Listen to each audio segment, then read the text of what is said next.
So what can we expect from infants? That is, from birth up to a year of age. And why is it really important that we understand their development? I guess it's really so we as adults can provide for them. Because up until 12 months of age, children are actually learning to think. They're learning to move around. They're learning to understand their own feelings. They're learning to get along with other people. And they're learning how to communicate. They're actually developing their first words. So let's take a look at an infant's cognitive development. Up until around 3 months of age, they're really quite immobile, but there's a lot happening in terms of their developing brain. Infants at that age really like to focus in on a human face, and they're particularly attracted to our eyes and to the movement of our mouth. Then when they're moving up into the 6 months of age bracket, where they're actually able to start rolling over and reaching out, you'll find that they start to reach out for an object, they'll grasp it, and then they'll usually bring it to their mouth where they're actually exploring the shape and the texture of that object. The next thing that happens, coming between 6 months to around 12 months of age, is a really exciting time. It's when they develop what's called object permanence. And what that means is, if you have a look at this photo here of the baby with the little yellow ball, what you'll see is that if an adult was to actually place a rug over that yellow ball, the baby would still know that the ball was there. Prior to object permanence, once it's out of sight, it's basically out of mind. But when that object permanence develops, they'll even go and hunt for it because they know that it's actually still there. So what about an infant's physical development? When they're very, very young, up until about 3 months, they have what we call time on their tummy. And that's when it's really critical, even though it looks a big effort for them to actually spend that time on their tummy, it's really important for them in terms of developing their muscles.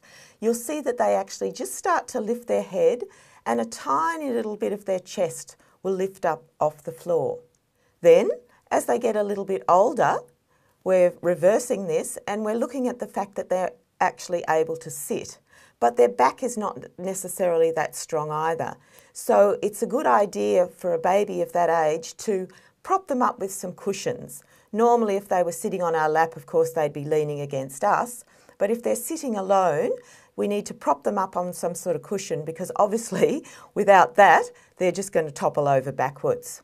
And then finally, as they're getting older, they'll start, when they've got onto tummy time again, they'll start to be able to push themselves up with their arms a little bit more strongly.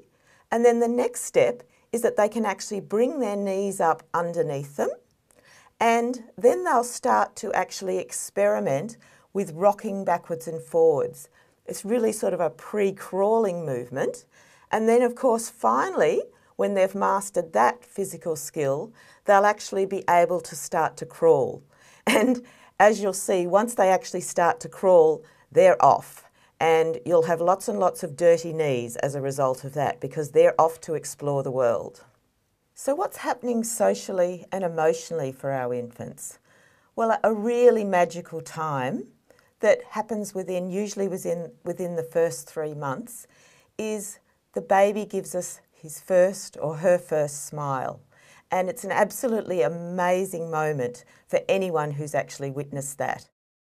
Then what we find, moving up around to about the 6-month mark, is that infants actually show a preference for familiar voices and for familiar faces. So they're more likely to smile at people they know and perhaps look a little bit wary of people that they don't know. This then escalates when they're moving in between about 6 to 12 months, is they become actually more wary of strangers. And that's when they develop what we call separation anxiety, and we're going to explore that a little bit further later on in another topic. But they do become wary of people that they don't know, but they also are able to interact and are aware of other children around them and will actually spend time with them. So let's take a look at language. Obviously, right from birth, babies will start to cry. It's their way of communicating to us that they have needs and that we need to actually meet those needs. Alongside of that though, we start to hear some other vocalisations.